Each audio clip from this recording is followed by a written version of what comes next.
Good evening, everyone. How are we doing? I see a few people are on YouTube. So we're connecting Facebook also. So give me just a second and see if we can get someone on there.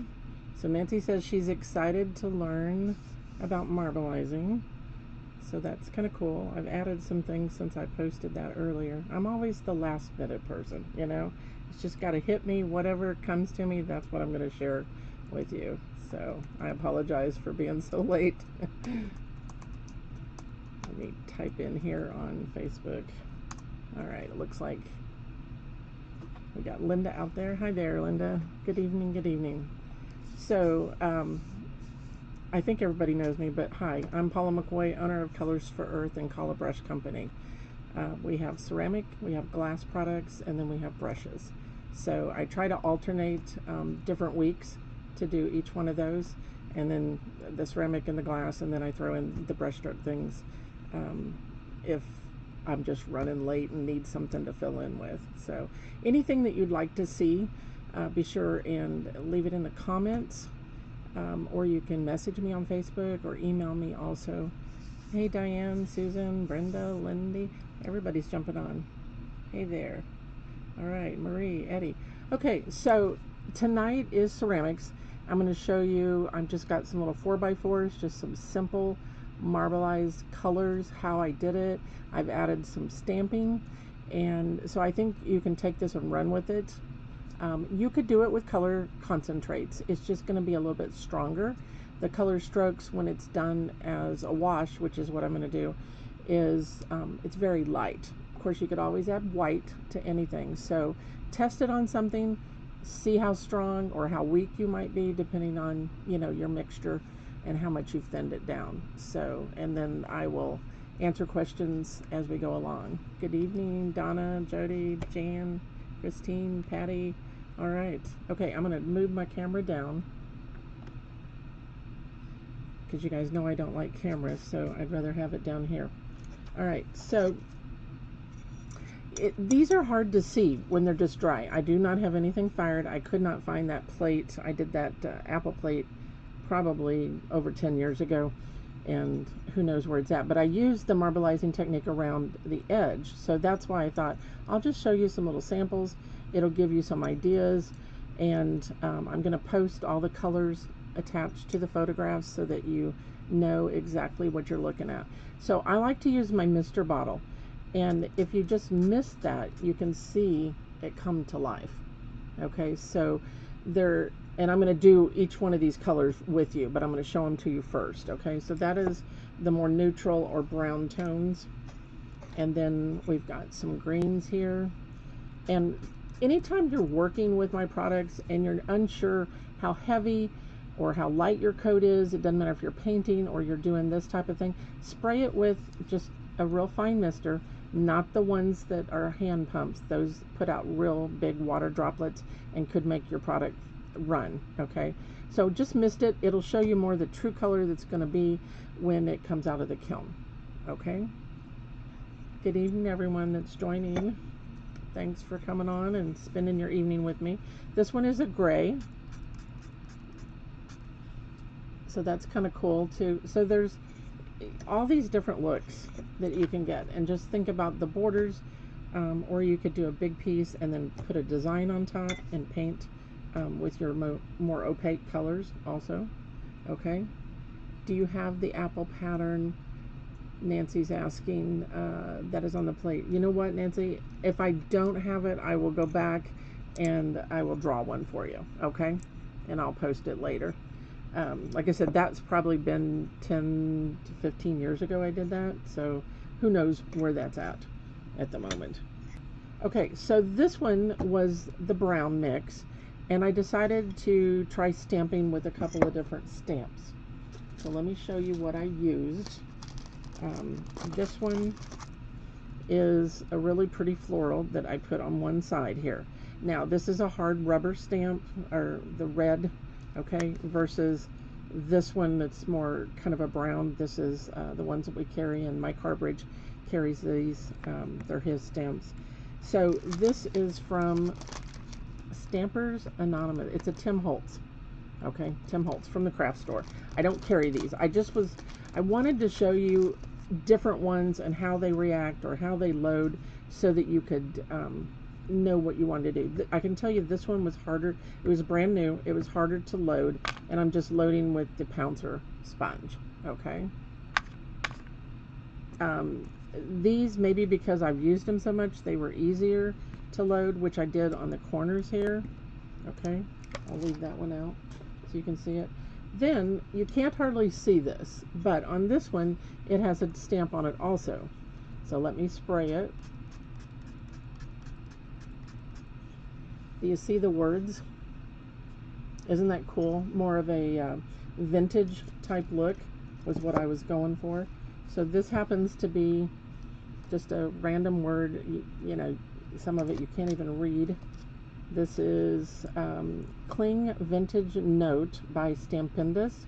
I don't know if you can still get these or not, but there's other ones out there at the craft stores with any kind of words on it. Just to show you that this would be really cool in the center of a plate, and maybe you've antiqued your border if you're using like the rolling pins for texture and that type of thing. So I just thought that was kind of cool. Or you could paint a tulip on here, anything. It just makes it look vintage. So I hope you like that idea also. I thought it was kind of cool. Now I've got my table wet. All right, the other thing, and you can see how fast they dry, and you're not going to be able to even see what they are. So I did another one with the brown, the basic, and I thought, well, let's stencil it together. So this just happens to be one of the stencils I have on the website. And I'm going to I don't know if I want to offset it or not. So I have, first of all, the background is 682 and 687. Okay. And I'll go back over that. I want to put this on, let it dry, and then I'm going to go back and show you each one of the colors. Okay, so the 682 natural color stroke, I'm just going to put a tiny bit, pea size amount out there. Same with the brown. Always shake your colors. Okay, and then I'm going to add water. So I'm going to create a wash. So instead of starting with water, I didn't put very much color out, but I'm filling that well with water. I'm going to use my Sumi brush, and I'm switching gears here, and I'm going to show you how I create this. So mix that up really well with your medium Sumi or the large, depending on how big the piece is, and you want to just mush here and there on your piece randomly. This is just a earthenware piece of bisque, commercial tile, so you could put it on any surface, whether it's a cast piece or a hand-built piece. You could do it on greenware. It's just going to grab really well right where you put it. I prefer to do it on the bisque, so I have a little bit more open time and be able to move it around. Then I'm going to go into the CS687 raw sienna. Make sure that's really mixed up. Anytime you make washes, remember that the color falls to the bottom of the well, and you need to keep it stirred up as you're working. Otherwise, you're just going to get really, really thin water. Okay, so just randomly, and I'm changing the direction that I'm going. You see my brush is changing. So you don't want to create what I call rabbit tracks. You want to make it blend in. I'm going to rinse the brush and just come back with water and soften anything that I don't like, if you have a harsh edge somewhere. Okay, then what you're going to do, this is so simple. You guys are going to, this is one of those things you're like, why didn't I think of that? And maybe you have already done it, and maybe this is just a different way of doing it. Okay, all right, let me double check here. You like the vintage look, Donna says. It is pretty nice. Okay, so I'm going to take the 3600 number 2 liner that I always work with. I'm going to grab a little bit of that water mix, and then I'm going to go up here to my full strength and just thin it down a little bit, is all I'm doing. Now the key is hold your brush like this. Okay, you need to, and let me do the side camera so you can kind of see. That it's not going to work either. Okay, so you want to keep it on its side. You're not holding it like you were doing a stroke, okay?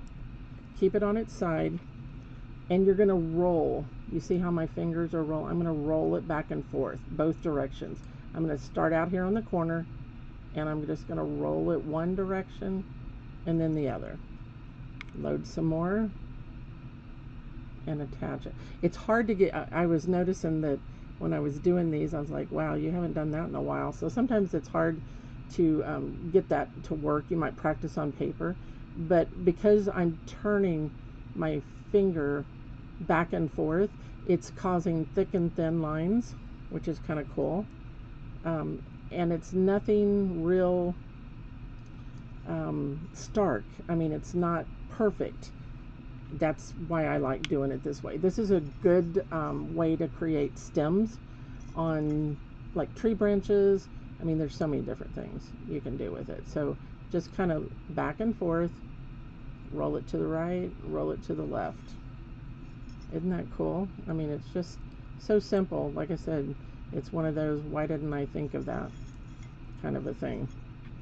But I am using slightly thinned color. You could do it in any color. This is the color of one of the colors that I had on the background, okay? So I don't know that I would go outside of that. Try to use something you've already got on your palette. Okay? It's because if you go straight on, you're going to get more of a painted look. See that? You're not going to get that unevenness, the roll, the thick and thin. So it makes a huge difference on how you put that on. And that's all there is to the marbling. Isn't that cool? Welcome, Robin. It's kind of neat. Now, you could do this when you get the shakes. Donna says it would be perfect. Absolutely. Yeah, if you're not ready to detail something and you feel like you got the shakes, then yes, that would be great to do that. So that's kind of fun. So that's how you do the brown. I'm going to stencil real quick, and then I'll go and do the greens. And we can even do a different color. So I've just grabbed a stencil that I had here from the other day when we had our seminar on the poppy. So I could do either color. It depends on whether I want this to stand out really strong, more brown, or just keep it soft and natural. You could even put white on top of this. Let's try white. I think that would be, it's going to show up more. Okay, so I'm going to use the CS602 white. Why am I using the CS's, the color strokes? Because they are more opaque. So if I'm trying to cover something and I want this to be my next layer, then I would want to use an opaque color to do that. Okay, so I'm just going to grab my 1320 stencil brush that we have on the website. We have an 18, a 20, and a 10 now. We do have a smaller one, the small guy here. Okay, so I'm going to get a shop towel first of all, which I forgot. There we go. A drier one, I should say. Okay, so I'm going to load that white, tap it out on the center of my palette, and then I'm going to rouge it, I call it. Kind of run it in this couple of circles. And then go over to your piece, and this one, I'm going to offset it. It's easier to hold on to that. And just do circles. Need a little bit more. So circle to the right, circle to the left. So go back and forth all the way across so that you, and I'm anchoring myself because of the fact, we'll see if this shows up. If it doesn't show up, then I'll use a darker color. And whites usually have to dry before they show up, just FYI. And because this one is so fine in different areas, I am holding on to it. If it was something larger, you could anchor it down with painter's tape. I'm going to peek. Ooh, that's kind of pretty. Let me put a little bit more on. I think you'll like the look of this. Okay, so circle to the right, circle to the left. That just allows you to get in all those crevices or cuts of the stencil. Okay, because you may not, you think, oh, I went over that. Well, you came at it from one direction, but not the other.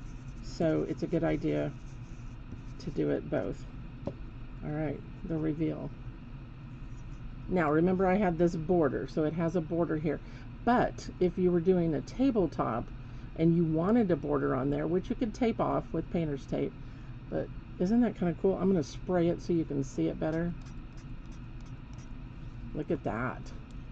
So now we have 2 layers of background, and then you could put something on top, whether maybe you go back and just, when this dries a little bit, we can accent inside those areas of the stencil. I can do some comma strokes in there and really make it pop. You did this years ago as a background on a pumpkin, Donald says. Yeah, I mean, like I said, the plate that I posted, I did probably 15 years ago, 10, 15 years ago. Hey, Larry Knight, how are you? Long time no see. So it's just a fun way to do it, but isn't that kind of cool how you get the different layers? All right, so I've showed you, we'll do a color, and then I'll show you some of the stamping on some of the dry ones, okay? So I am going to stand this guy up so he'll dry. So let's do the green one. The green one, I did 3 colors. I did CS 660 lime green, which is the lightest green. Remember, I'm just putting a tiny bit because I'm going to create a wash. If I was doing a bigger piece, I would put color out, put water, add color to water. But since I'm just doing little tiny pieces, I'm not going to do that. And, oh, sorry, I forgot to tell you the color. CS 661 leaf green and CS 666 collard green. So the darker it is, you don't need as much product. So I'm just going to fill that well. So you can see, you can do a ton of them. I mean, we didn't even touch hardly any of that other color. I want to make sure that my brush is clean. And I'm going to stir up that green. If you have questions, be sure and put them in the chat. I am by myself, but I will look up and try to catch all those. All right, so sit it down, mush, mush, mush. Add it here and there randomly. You could cover the whole thing with the lighter color and then come back and start adding the other colors. Now I'm going to jump to the medium green. I'm stirring it up, making sure it's really worked into that water. And you want to overlap some of those, changing the direction of your brush so that it doesn't create a pattern. That's the big key when you're doing something. And then I'm going to go to the collard green. Stir that up. So you can see it's just like, these are 4x4s, so like maybe 2 loads. So I've got enough here for a whole classroom to use. Rinse my brush, and then if I have an area I don't like, because the color strokes do have a touch of glaze in them, I can move it around and change that if I want, if I see something I don't like. Okay, and then I'm going to use the pure color, slightly thinned. That's the collard green. So I'm just going to go into that water, slightly thin that, still using that liner brush. You're holding the brush like this, okay, so and then you're rolling between your finger and your thumb. So grab the edge and just roll it back. It's hard to talk and do this because it's just hard. I have to stop and think not to push too hard, and you know, all those different things that I'm not concentrating on because I'm talking at the same time. Good evening, Nancy. Another Nancy. Lori, you like this? Hey, Linda. Awesome. I'm glad you like it. I mean, it's just so simple that it's great for a guy's gift if you're needing something. Put this on like a wine caddy. You could even do some stamping on top. You could do some silk screening, and you could silk screen with black if you were on the gray. I mean, there's just endless possibilities. Your imagination is your limitation. Okay? So think about that. Don't forget to like the video, share the video, so that you are in a drawing for a free packet. So we had a couple people that haven't claimed theirs from a couple of weeks ago, so be sure and go back and watch those. So just add where you want it, and if I decide I want this one a little bit, so there's just so much you can do with it. Okay, that is the green one. So I used 3 greens, I only used 2 on the browns, and then I am going to use a new palette. That one's kind of dirty. We're going to use 3 grays. So we've got Vapor Gray, 605, 604, and 603. And that is the color. So light, medium, and dark. Okay. And that's how I did this guy here. So let's do that one. Hey, Miss Pat Webb. How are you this evening? I don't know about you guys, but it's hotter than Hades here. Hey, Miss Cheryl. From across town. It's 104 here today, and tomorrow's 107. Yesterday, my car read 109 when I went to do shipping. So, yeah, I'm not liking this. I'm from Missouri. I don't like the heat. I can't believe I've lived here in Texas this long, because I hate it, really. No offense, Texas people, but I just don't like the heat. 65 is my optimum temperature. That's where I'd rather be. Not that anybody is real cool right now. All right, so I added the water to it to create a wash. Pick it up with your sumi brush and just mush here and there. Whoops, I grabbed the wrong one. Not that it really would matter. Second color, make sure you stir it up. Remember, the color is heavier than water. It falls to the bottom. You need to constantly keep it worked up in order to see color. And these are pretty light until they start to dry. And let's go to the darker one. Alright, so I know some of you had said you were really looking forward to this. This is so easy to add to your pieces. It could be, let's say if you're one of the hand builders, you could add this to maybe you've got one of the underglaze decals in the middle, and then you have a plain border with no texture in it. You could do this on the border, and you could match the color that you've got, or that you're coloring your underglaze decal. So, and if you need to ask me a question about a color combination, just email me or message me. I'm happy to help. Okay? Because you may not know the colors as well as I do and how they're going to work together. You should get something very similar as far as your cone 5, cone 6 as you do in your earthenware. Just make sure you haven't thinned it down so much that you don't see the color at all. That's the key. Alright, then we're going to use that 603, which is the darkest, and I'm going to put a little bit out, grab my liner, a little bit of that water that was in that wash, load that brush good, hold the brush underneath my hand so that I can turn it like this. I'm rolling it. Start on the edge, kind of roll it. I may have not thinned that down enough.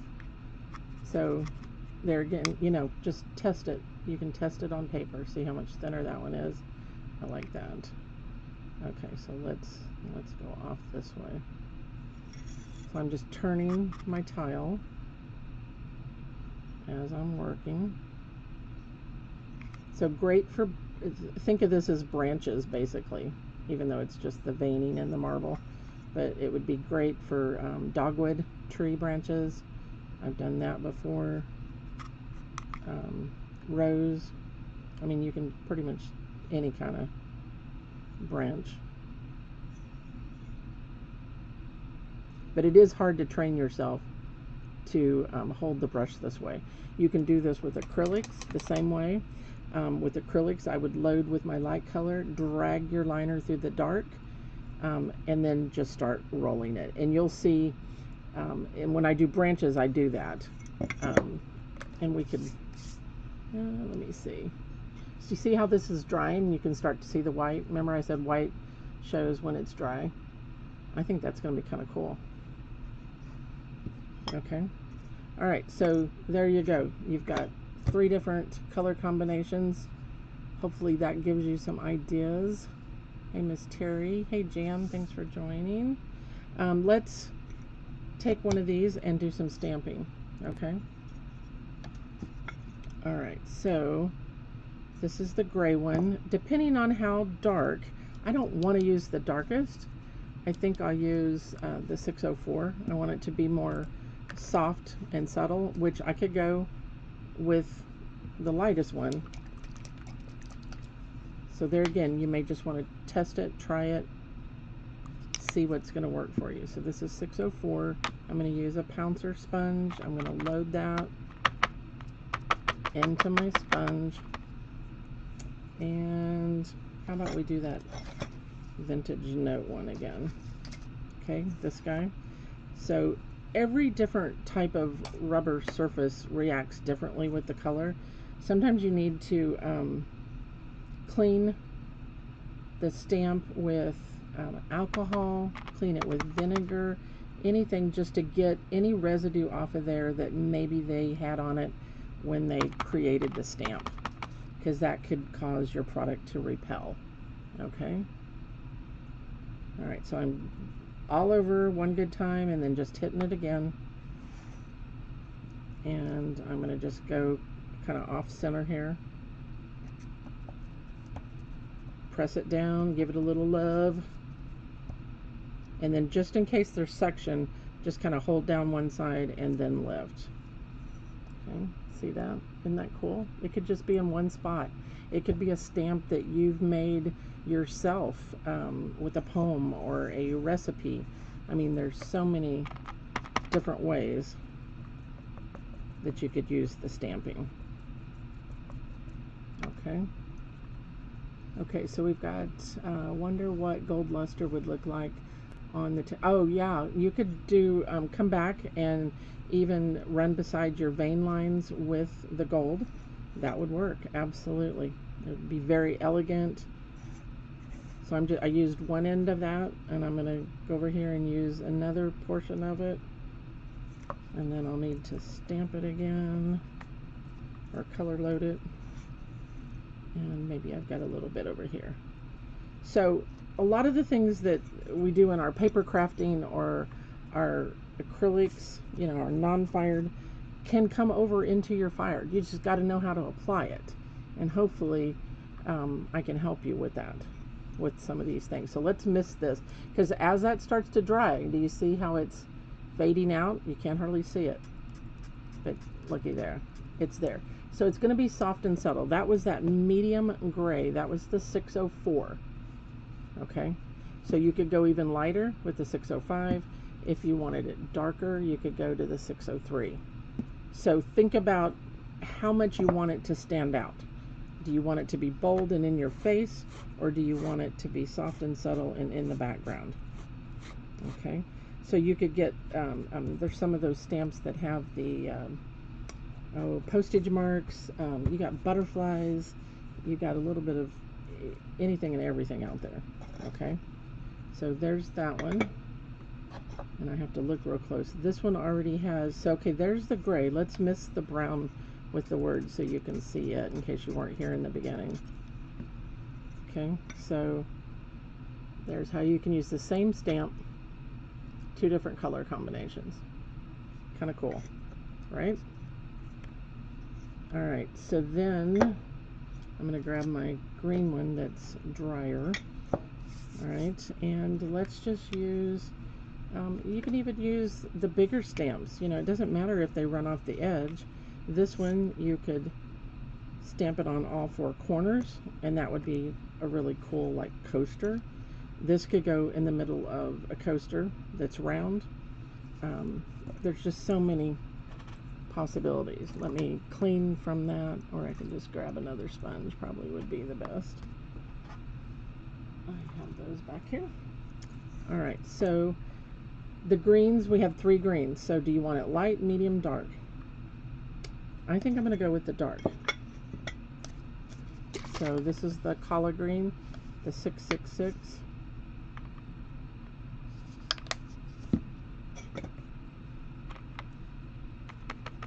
I'm going to load that, get it worked into the sponge, and I think I'll try this one. Now, you could do this with your color concentrates. As far as the background, you would want to make sure that you add the gloss medium to your concentrates, because that's going to keep it open longer. Remember, the keyword is medium, which in the tool world that means an extender and opener. So that gloss medium is going to keep that color open, allow you to manipulate, do your wash background. Okay. All right. So then you can do one or two things. You can either lay this down, and I'm going to just stick my head over the top of it. I can go this direction and just make sure you're really pushing it down. I'm going to grab a hold of the stamp, turn it over. Ooh, that's pretty. Look at that. Now, you know, the marbleized background may or may not want that in there, but at least you know how you can stamp on top of different things. Now, what you could do is go in and with a brush, or I can use like the little 2-round brush. Let me get some more of the green out here. I can grab that brush and I can color in an area. So let's say that maybe I wanted this area colored in on each side going around there. So now it's a mandala type thing because of the type of stamp I put on there. So you can go in and do that. You can use your other colors, and you can dot with it. You can use the handle of a brush to dot, or you can use, I like to find one that's flat. Okay. And then let's say we want a dot of color there in the middle, and then you want these larger ones out here. So you can just take this and run with it. There's so much you can do. You could alternate with your colors. Isn't that pretty though? That's kind of cool. So you might be making tiles that are insets maybe in a table, like a wrought iron table. This would be a way for you to make it look marbleized. And then you could have a few in the center that maybe have a design, or you could paint on top of it. Okay, so you get that idea. I don't need to keep doing that. Let's check. Can you use this on glass? Nancy Nelson asked that question. I'm using the color strokes on top of the prismatic textured sand base, which I did in my webinar on Saturday on that purple poppy. I'm not tested it enough. It's not going to stick as well because it does have some glaze in it. You would have to do the firing like I tell you to do for the ink technique with the CCs. There's still some precautions, and I need to test it a little bit more. You're going to have to watch this several times, Jan says. Well, no, you don't have to watch it several times. Just run with it, Jan. You can do this. I'm sure you've done some of this before. All right, I'm going to go back here. I want to add some comma strokes on here. And I'm going to... I shouldn't pick it. I'm going to actually go to 181 Nutmeg because it kind of is that vintage or old type look. Don't let me forget to tell you who the winners are from last week. I just happened to think of that before sometimes I get to go in and forget. So I'm going to take that number 2 liner, the 5,000, or excuse me, round 2,000, 5,000 number 2. I can't get my words out. That's what happens. Hey, Miss Lucy Long, you're late. That's okay. Replays, right? Okay, so I'm going to load that up, get me a point, and then I got to figure out where I want to put it. Okay, so let's just say that maybe I wanted to add a comma there. and then maybe we want to go this way. So I'm just doing a comma stroke. So a brush stroke is what? What is a brush stroke compiled of? Who can tell me? Hurry, hurry, hurry. Type it in. Does anybody know the proper? What is a brush stroke? And Robin, you can't answer. Larry Knight, if you're still on here, you can answer, but you know this. That would be kind of cheating. Press, pull, and lift. Let me experiment, Nancy Nelson, on glass before you go gung-ho with that, okay? All right, who's going to tell me? What is a brush stroke? A combination of. Nobody's answering. Press, pull, and lift. Press, pull, and lift. And then this one, I'm going to do one here, and nestle one there, and one there. Because there's actually 3 sections to that guy. Who's going to answer? Pressure, motion, and color. That is the correct words, color, pressure, and motion. So Lucy Long, good girl. All right, Lucy, you need to message me, go out to the website and look at the education, go to the Learn Here, and find a packet, $12.50 or less, that you like, and let me know what it is, and I'll send the PDF to your email. Okay? Robin says, I know, I know, I know. Yeah, you should know. That's why you don't get to answer. Sorry. Press, pull, lift, lift. So look how you can just dress up that stencil. I mean, isn't that cool? I mean, I'm just kind of randomly doing things, but you could most certainly do more of a pattern however you wanted to. So the limitations are endless that you can do. I mean, it's press, pull, and lift. So I've just showed you how you can create that marbleized background. You can stencil, you can stamp different ways, or just leave it the way it is. So any of that will work.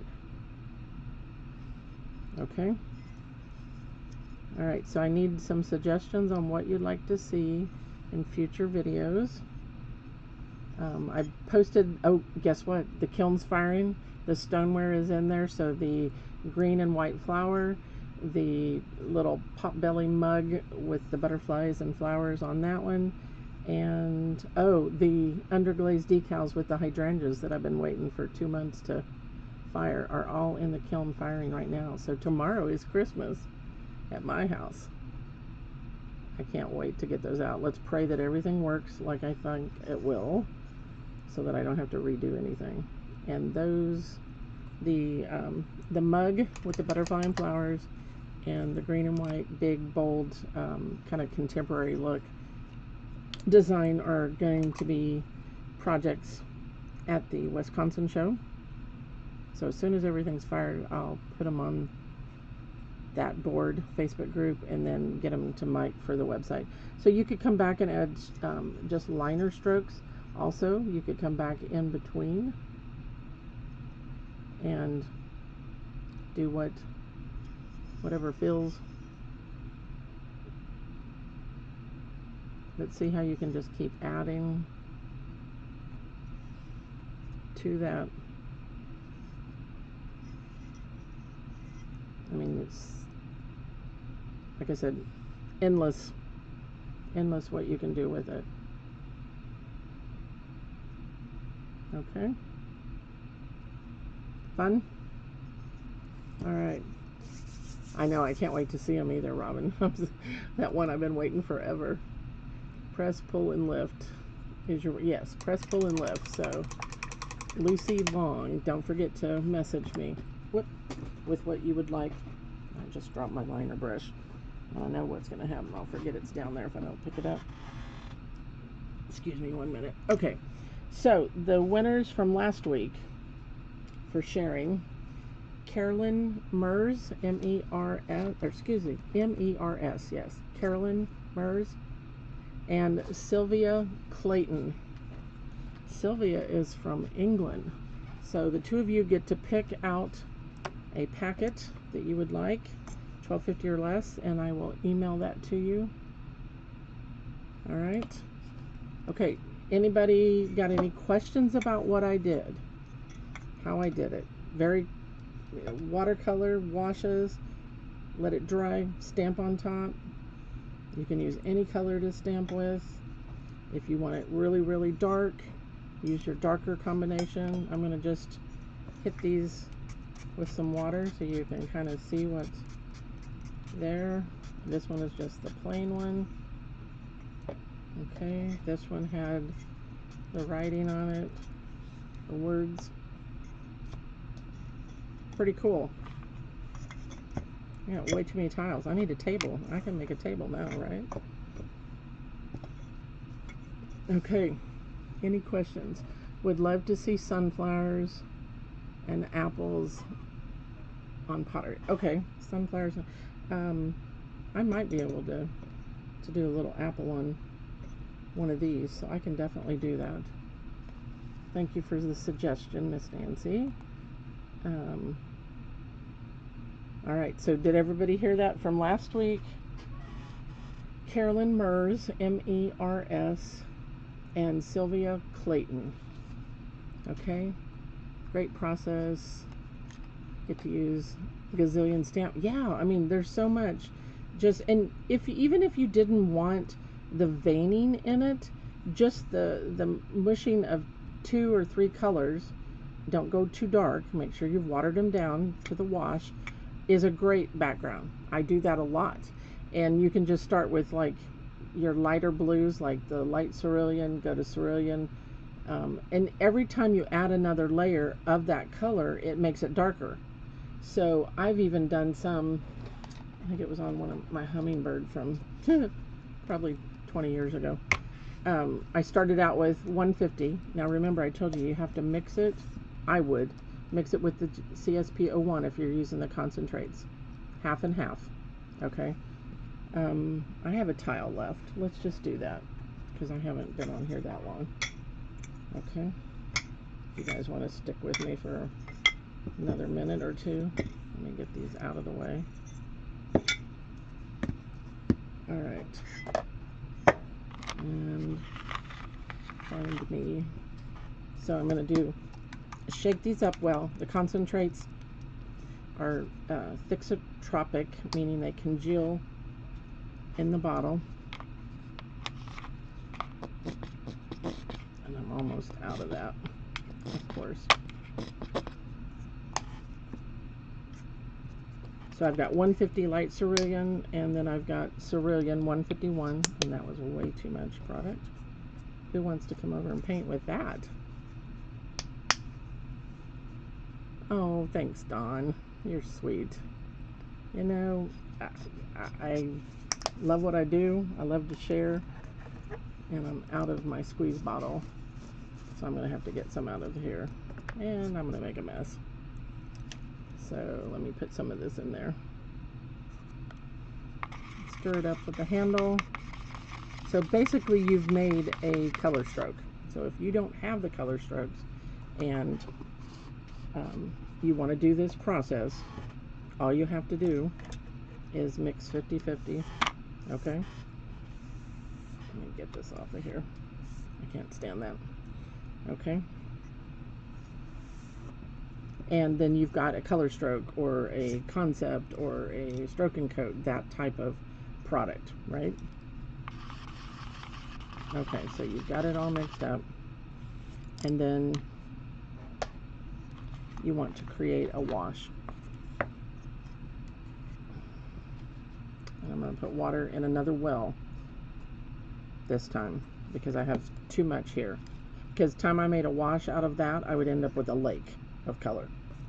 Okay, so I want to start with the light color first, and so I'm just adding a scoop with my medium sumi brush, and I'm going to go ahead and grab the rest of that, really working it in. And so you can do the same thing. Because it's got the medium, it allows it open time, it allows you to manipulate and move that around.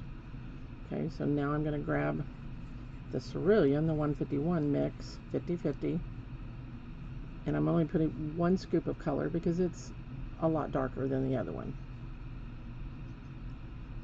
So if you had a pattern on your piece, you could actually come in and shade with a second coat, rinse my brush, soften out those areas that might have that little dot of color.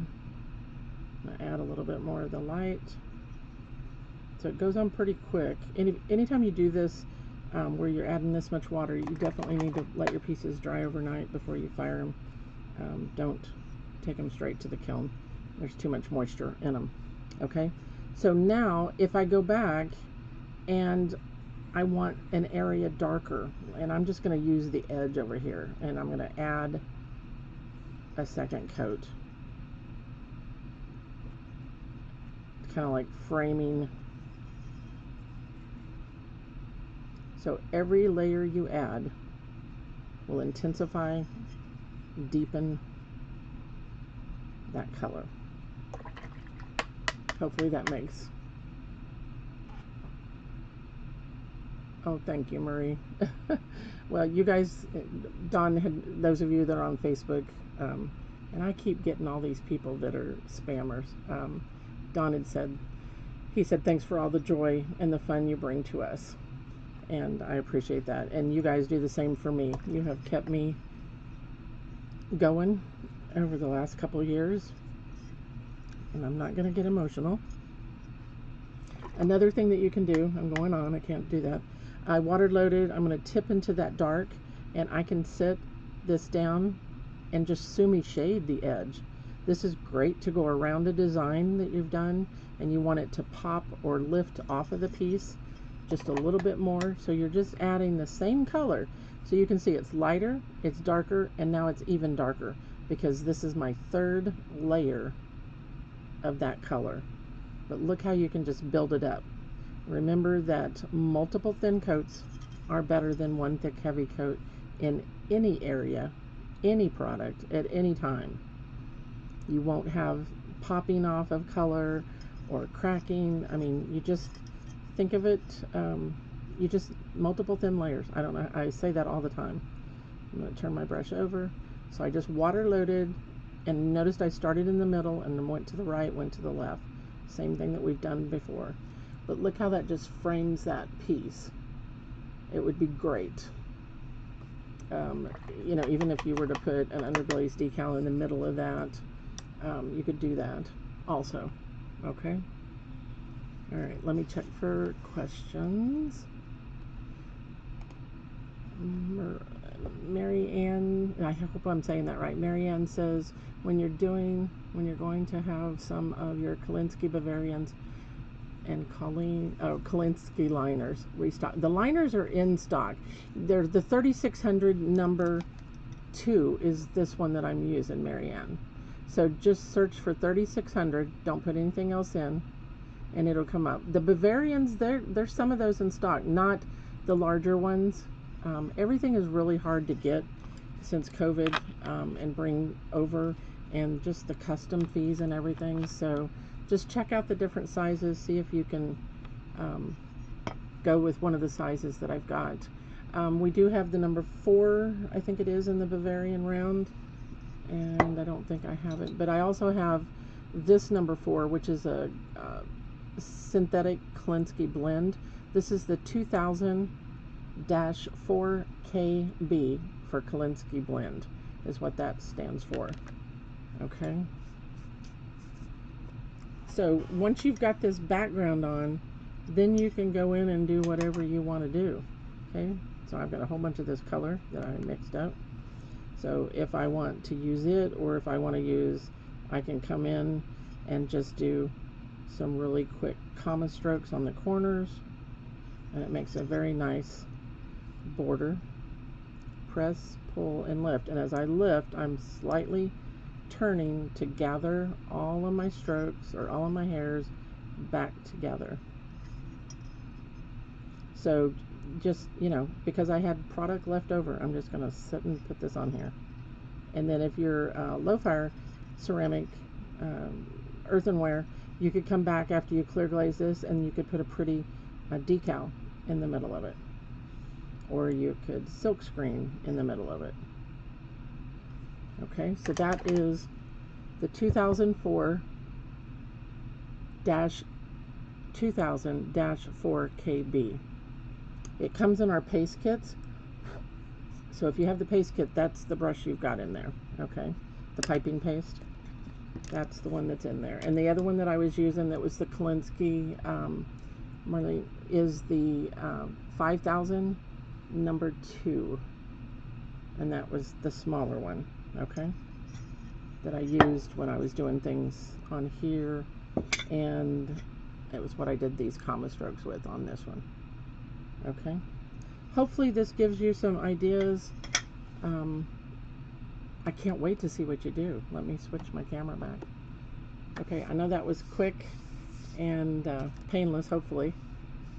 And hopefully that gives you some things to think about. And those of you that do acrylics, you can do the same kind of a thing. You can thin down your colors, or you can just add your floating medium to your color and work it and marbleize colors together. I have a set of brushes, my Sumi brushes, that are for my non-fired, my acrylics, and I have one for my fired product. So it is possible. Robin, Storm, you need to get them out and start using them with your acrylics. This is a challenge, okay? Can it be done on greenware? It can, Norma. Anytime you put anything on greenware, it grabs because it's extremely porous. As you get to the bisque state, the 04, then it's not as porous, and then on up. So I would use the color strokes on greenware versus the concentrates. Have I done it? Yes. If you don't have my Sumi brushes and you have just the Sumi brushes from the store, craft store, that are the really long pony hair with the bamboo, you're not going to get the finish, I guarantee you, especially on greenware. There's no way. And yes, Norma, CFE, any of our products can be used on greenware. The color concentrates are a translucent underglaze. The color strokes are a opaque underglaze. So 3 coats, it's solid. Some of the darker concentrates, like the black, dark blue, dark green, they're solid with 2 coats. It just really depends on what you're wanting to do. The only precaution on greenware, Norma, is the color strokes have a tiny bit of glaze in them, itty bitty bit. Color, an opacifier, which is our CSPO2, our opaque opacifier for the glazes, and then a tiny bit of clay. So those are, if you're doing like a box or a canister or anything with a lid in the bottom that you're firing those together in the kiln for that first firing, you definitely want to only put it on one side, because it has enough frit that it could fuse your lid to your base or whatever you're doing. So keep that in mind. And I wouldn't put it on the foot of the piece of your high fire, your cone 5, cone 6. You're welcome. You're welcome. Okay, any other questions over here?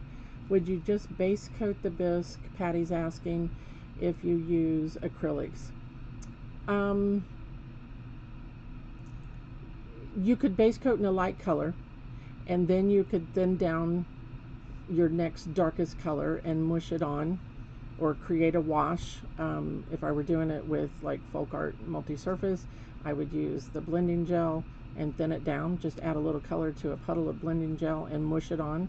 But there again, don't forget, Patty, you want to use separate brushes for acrylics that are non-fired and separate brushes for fired, because if you don't clean your brushes well, which most of you don't, you could transfer that product to the kiln, and yes, it will burn off, but it can also cause a blemish on your piece.